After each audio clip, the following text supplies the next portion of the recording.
오늘의 큐티 말씀은 누가복음 23장 1절부터 25절입니다. 제목 두 번의 재판 그리고 예수님의 참으심. 먼저 앞뒤 문맥을 살펴보겠습니다. 6월절 식사 후에 올리브산에서 기도하셨고 가룟 유다가 데려온 사람들에 의해 잡히셨습니다. 사람들이 예수님을 대제사장 관사로 끌고 갔는데 베드로가 멀찍이 뒤를 따라갔습니다. 그런데 그 자리에서 베드로를 알아본 사람들이 베드로의 정체에 대해서 묻자 베드로는 3번이나 예수님을 모른다고 부인하였습니다. 3번째 예수님을 모른다고 말하고 있을 때 닭이 울었습니다. 그때 예수님께서 돌아서서 베드로를 쳐다보았습니다. 그때 베드로는 예수님께서 오늘 닭이 울기 전에 내가 나를 3번이나 모른다고 부인할 것이다 라고 하신 말씀이 기억나서 밖으로 나가 통곡하며 울었습니다. 예수님을 지키던 사람들은 예수님을 모욕하였고 종교 지도자들은 예수님을 신성모독과 성전모독죄로 고소하였습니다. 빌라도가 예수님께 질문하는 장면은 마태복음 27장, 마가복음 15장, 누가복음 23장, 요한복음 18장에 나옵니다. 헤롯 앞에서 재판을 받으시는 장면은 오직 누가복음 23장 8절부터 12절에만 나옵니다. 예수님을 붙잡아 대제사장 관사로 끌고 갔습니다. 베드로도 멀찍이 뒤따라갔지만 예수님을 3번 부인하고 맙니다. 예수님을 지키던 사람들이 예수님을 모욕까지 하였습니다. 사람들이 예수님을 빌라도 앞에 끌고 갑니다. 산헤드린 공회에서 예수님을 신문하였지만 사형 선고는 로마 총독인 빌라도에게 있기 때문에 빌라도는 예수님에게서 죄를 찾지 못하였습니다. 빌라도는 예수님을 분봉왕 헤롯 안디바에게 보냅니다. 헤롯도 예수님에 대해서 관심은 많았지만 종교 지도자들은 여전히 예수님을 죽일 기회를 엿보고 있었습니다. 예수님은 또다시 빌라도 앞에 섰습니다. 빌라도는 예수님에게서 어떠한 죄도 찾지 못하였는데 사람들의 거센 항의 때문에 죄 없으신 예수님을 십자가로 보내버립니다. 빌라도는 예수님께서 죄가 없다는 사실을 알고 당시 6월절에 죄수를 풀어주는 관례대로 예수님을 풀어주려고 하였지만 군중들은 예수님을 십자가에 못 박으라고 거세게 몰아붙였습니다. 그 대신 바라바를 풀어주라고 요구합니다. 결국 빌라도는 죄 없으신 예수님을 십자가로 보내고 폭동을 일으키고 살인하였던 바라바는 풀려납니다. 예수님께서 사형 선고를 받으시는 본문은 마태복음 27장, 마가복음 15장, 누가복음 23장, 요한복음 18장, 19장에 나옵니다. 문단을 나눠보겠습니다. 1절부터 7절은 빌라도의 재판, 8절부터 12절은 헤롯 앞에서의 재판을 받으심, 13절부터 17절은 백성에게 타협당해 예수님을 십자가에 못 박히게 넘기는 빌라도, 18절부터 25절은 백성의 요구에 굴복해버린 빌라도. 1절에 보면 무리가 일어나서 예수님을 빌라도 앞으로 끌고 갔습니다. 여기에서 빌라도에 대해서 알아보겠습니다. AD 26년에서 36년 사이에 유대, 사마리아, 이두메를 다스리는 총독으로 로마 황제의 임명을 받았습니다. 2절에 보면 그리고 예수님을 고소하여 말하기를 이 사람이 우리 백성들을 미혹시키고 가이사에게 세금을 바치는 것을 못하게 하였으며 자기가 그리스도 곧 왕이라고 주장합니다. 실제로 예수님께서 세금을 내지 말라고 직접 말한 적은 없습니다. 그리고 빌라도 역시 예수님의 죄가 없다고 3번이나 말합니다. 결국 사람들이 예수님을 고소한 내용은 억지입니다. 3절에 보면 빌라도가 예수님께 물었습니다. 당신이 유대인의 왕이요? 예수님께서 대답하셨습니다. 당신이 한 말 그대로라. 이 구절에서 내 말이 옳도다 라고 하였는데 예수님의 이러한 답변은 산헤드린 공회 앞에서도 그렇게 답변하셨습니다. 이 구절에서의 말씀을 참고할 만한 본문은 마가복음 15장 2절입니다. 빌라도는 자기 편에서 고소라는 의미에서 예수님에게 유죄 사실이 될 만한 것을 발견하지 못합니다. 이것은 로마의 관리들 측에서 예수님께 내린 3차례의 무죄 증명 중에서 첫 번째에 해당된다고 봅니다. 4절에 보면 빌라도가 대제사장들과 사람들에게 말하기를 나는 이 사람에게서 아무 죄도 찾지 못하였다고 하였습니다. 1절부터 5절 단락에서 예수님이 백성을 미혹하고 선동했다는 고소는 아마도 누가복음 19장 48절, 20장 6절, 19장 26절, 22장 2절에 묘사된 바와 같이 사정에 근거할 것으로 봅니다. 예수님이 백성에게 세금을 내는 것을 거부하도록 선동했다는 것은 고의적인 비방입니다. 나는 그리스도이다 라고 말했다는 예수님이 주장에 왕이라는 낱말이 첨가됨으로써 예수님의 주장이 의식적으로 정치적, 민족적인 것으로 전도되었습니다. 5절에 보면 사람들이 계속해서 강하게 말하였습니다.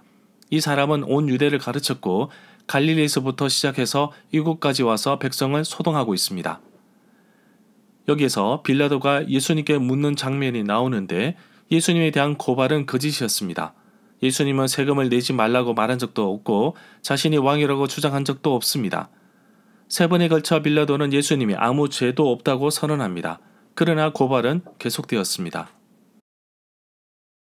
여기에서 헤롯 앞에 서시는데 헤롯 안디바는 예수님을 보고 싶어 했던 것에 대해서는 누가복음 9장 9절과 13장 31절에 기록이 나옵니다. 누가만이 예수님께서 헤롯 앞에 섰던 것을 보도하고 있습니다. 6절에 보면 빌라도가 사람들의 말을 듣고 그 사람이 갈릴리 사람이냐고 물었습니다. 7절에 보면 예수님이 헤롯의 관할에 속한 줄을 알고서 예수님을 헤롯에게 보냈습니다. 이 당시에 헤롯이 예루살렘에 와 있었습니다. 빌라도는 예수님이 갈릴리 출신임을 알고 갈릴리 지방의 통치자인 헤롯 안티바스, 헤롯 2세를 이 송사에 개입시킵니다.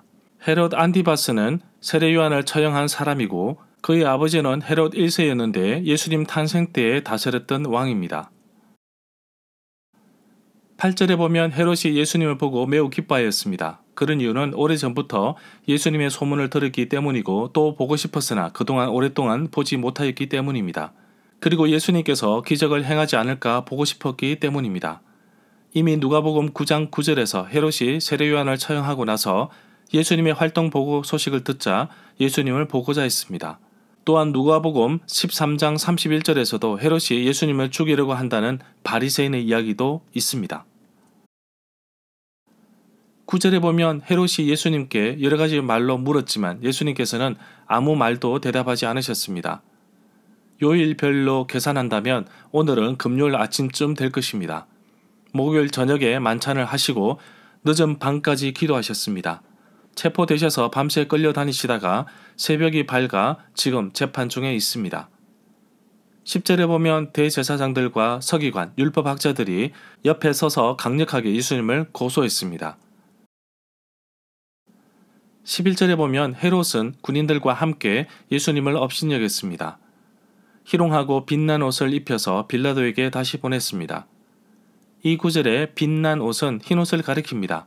고발자들이 메시아 왕으로 꾸미려는 예수님에게 흰옷을 입힘으로써 그를 조롱하려는 것이었습니다. 그것은 동시에 예수님이 무해하신 분이라는 사실을 천명하는 셈이었습니다. 이런 방식으로 공의 고발이 아무 근거가 없음을 헤롯도 시인한 것으로 봅니다. 12절에 보면 헤롯과 빌라도가 예전에는 원수였는데 오늘은 친구가 되었습니다. 이 구절에서 전에 원수였으나 라고 하였는데 아마도 누가복음 13장 1절에 기록된 사건 때문일 것으로 봅니다. 그때 마침 두 사람이 와서 빌라도가 어떤 갈릴리 사람의 피를 그들의 제물에 섞은 일로 예수께 아뢰되 누가복음 13장 1절 말씀입니다. 이 일을 계기로 헤롯과 빌라도가 친구가 되었다는 보도 속에는 다음 두 가지의 의미가 전면에 나와 있습니다. 즉 그들은 서로 존경했다는 것과 이 사건의 판결에 의견이 일치한다는 것입니다. 그러나 누가가 볼 때 이 두 사람을 서로 결속시켜 주는 것은 훨씬 더 깊은 데 근거를 두었을 것입니다. 즉 그들은 예수님과 예수님의 본래 주장을 멸시하는 일에 일치했던 것입니다. 13절에 보면 빌라도가 대제사장들과 관리들, 지도자들과 백성들을 불러 모았습니다. 14절에 보면 그리고 말하기를 너희가 이 사람이 백성을 미혹하는 자라고 하여서 내게로 끌고 왔도다. 보아라, 내가 너희 앞에서 신문해 보았으나 너희가 고소한 일에 대해 어떤 제목을 이 사람에게서 찾을 수 없었다. 14절의 내용은 예수님을 고소한 내용입니다. 14절에서 빌라도는 고소한 증거를 찾지 못하였고 그 효력도 없다고 하였으며 15절에서 헤롯 역시 동일하게 잘못을 찾지 못하였다고 기록하고 있습니다. 15절에 보면 헤롯이 또한 그렇게 하여 그를 우리에게 도로 보내었도다. 보아라, 이 사람이 죽어야만 하는 어떠한 잘못도 찾지 못하였다. 실제로 사형 선고를 내릴 만한 어떠한 증거도 없음이 이미 밝혀졌습니다. 16절에 보면 그렇기 때문에 나는 그를 때려서 풀어주겠노라. 이 구절에서 놓겠노라고 하였는데 어떤 사본에서는 16절 다음에 6월절마다 빌라도는 죄수 한 명을 놓아주었다라는 17절이 있습니다. 대개 사본에는 17절이 없습니다. 17절에 보면 17절은 없습니다. 어떤 사본에는 16절 다음에 이런 내용이 있다고 합니다. 6월절마다 빌라도는 죄수 한 사람을 놓아주었다. 그러나 대부분의 사본에서는 17절이 없습니다. 그러나 누가복음에서는 이러한 관계가 있다는 사실을 언급하지 않았습니다. 어떤 사본에서는 17절에 명절을 당하면 반드시 한 사람을 놓아주었더라가 있습니다. 18절에 보면 사람들이 일제히 소리를 지르며 말하였습니다. 이 사람을 없애고 바라바를 우리에게 놓아주소서.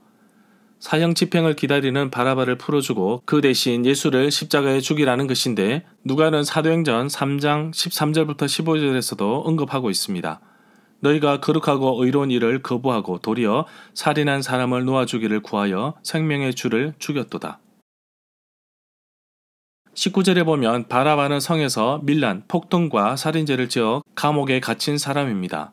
20절에 보면 빌라도가 예수님을 풀어주려고 사람들에게 다시 말했습니다. 21절에 보면 사람들이 더욱 크게 소리 질렀습니다. 그를 십자가에 못 박으시오. 십자가에 못 박으시오. 22절에 보면 빌라도가 세 번째 말하였습니다. 나는 이 사람이 무슨 악한 일을 했는지 모르겠다. 나는 그에게서 죽을 죄를 찾지 못했으니 매질에서 풀어주겠다. 빌라도는 다시 한번 예수님에게서 사형에 해당되는 범죄 사실이 없음을 인정한 셈입니다. 23절에 보면 사람들이 큰 소리로 빌라도에게 재촉하기 시작했습니다. 십자가에 못 박으시오. 결국 사람들이 뜻을 굽히지 않고 요구한 소리가 빌라도를 이겨버렸습니다. 빌라도는 예수님이 무죄라는 사실을 알고 있으면서도 분위기가 여론에 휘둘리면서 올바른 판단을 하지 못한 것입니다. 24절에 보면 이에 빌라도가 사람들이 구하는 대로 십자가에 못 박기로 결정을 하였습니다. 25절에 보면 사람들이 원했던 사람을 놓아 주었는데 이는 밀란, 폭동과 살인죄로 감옥에 있던 자 바라바였습니다. 그리고 예수님을 사람들에게 넘겨주어 그들의 뜻대로 하게 하였습니다. 백성들의 행동에 참으로 많은 의문을 가지고 있습니다. 폭동과 살인죄를 가지고 있는 바라바는 놓아주면서 죄가 없으신 예수님을 죽이라고 하였는데 무슨 생각으로 하였는지 참으로 궁금합니다.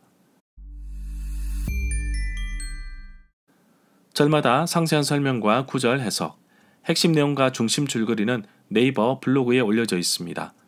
내게 주시는 교훈입니다. 빛난 옷, 흰 옷을 입었다는 것은 조롱하기 위해 입힌 것으로 봅니다. 전지전능하신 예수님께서 이렇게까지 무능할 수 있을까? 말도 안 된다고 생각하겠지만 우리의 구원을 이루시기 위해 참으신 것입니다. 만약에 이런 조롱과 고난을 거절한다면 십자가는 없을 것이고 우리의 구원도 사라지며 예수님께서 이 땅에 오신 목적도 사라지게 되는 것입니다. 나를 위해 수치와 고난을 당하신 예수님께 다시 한번 감사의 기도를 드립니다. 나는 작은 실수나 손해를 보지 않기 위해 오히려 나서지 않았는지, 나를 업심여기고 나를 깔보는 사람들에게 미움의 마음을 가졌지만 예수님은 그렇게 하지 않으셨습니다. 나를 살리기 위해, 나를 구원하기 위해, 나에게 영생을 주시기 위해 그 고통을 참으신 것입니다. 날 위해 고난 받으신 예수님을 생각하며 오늘도 그리스도인으로서 살아보려고 합니다. 예수님은 자신이 죄가 없으신 것을 알고 계셨습니다. 억울하고 답답하고 도망가고 싶었지만 예수님께 주어진 사명, 곧 우리를 구원하시기 위한 하나님의 계획을 이루시기 위해 모진 고난과 모욕을 참으시면서 십자가의 길로 가셨습니다. 십자가의 길은 그냥 이루어진 것이 아니기에 그리스도인으로서 살아가는 이 시간, 예수님의 고난을 좀 더 깊이 있게 생각하려 합니다. 나의 이익과 내 것을 위해 모든 것을 움켜쥔 내 모습과는 달리 나를 살리시기 위해 모든 것을 내어놓으신 예수님을 생각합니다. 십자가로 가시는 예수님의 발걸음이 외롭고 힘들어 보였지만 매 순간마다 진실한 모습을 보이신 예수님을 생각하며 오늘 하루도 예수님과 동행하며 그 순결함을 나의 삶에도 이어가길 원합니다. 빌라도는 예수님을 놓아주려고 애썼습니다. 그러나 중요한 것은 자신이 내려야 할 재판의 판결을 올바로 하지 않았다는 것입니다. 백성들의 지나친 요구에는 종교 지도자들이 부추긴 부분도 있었을 것입니다. 자신의 기득권과 자신의 직위를 지키기 위해 종교 지도자들은 백성들을 동원해서 예수님을 십자가에 못 박히게 만들었습니다. 아무런 죄가 없으신 예수님을 사형수 바라바와 바꿀 만큼 살인자 바라바는 중요한 사람이었을까요? 바라바는 예수님 때문에 죽을 형틀에서 벗어났지만 그가 이후 어떤 삶을 살았는지 기록되어 있지는 않습니다. 우리 역시 바라바처럼 죄로 얼룩진 사람입니다. 예수님의 죽으심으로 인해 우리는 죄에서 자유함을 얻었지만 소식도 없이 사라진 사람이진 않습니까? 예수님의 죽으심으로 인해 내가 자유함을 얻고 죄 용서함을 받았다면 이후 평생을 감사함으로 살아야 되지 않겠습니까? 나를 살리시기 위해 예수님은 사형 판결을 순수히 받아들이신 것입니다. 다 알고 계셨지만 나를 살리기 위해 수많은 고난과 모욕과 아픔을 당하신 예수님을 생각하며 예수님의 고난에 동참하며 살아가는 하루가 되기를 간절히 소망합니다.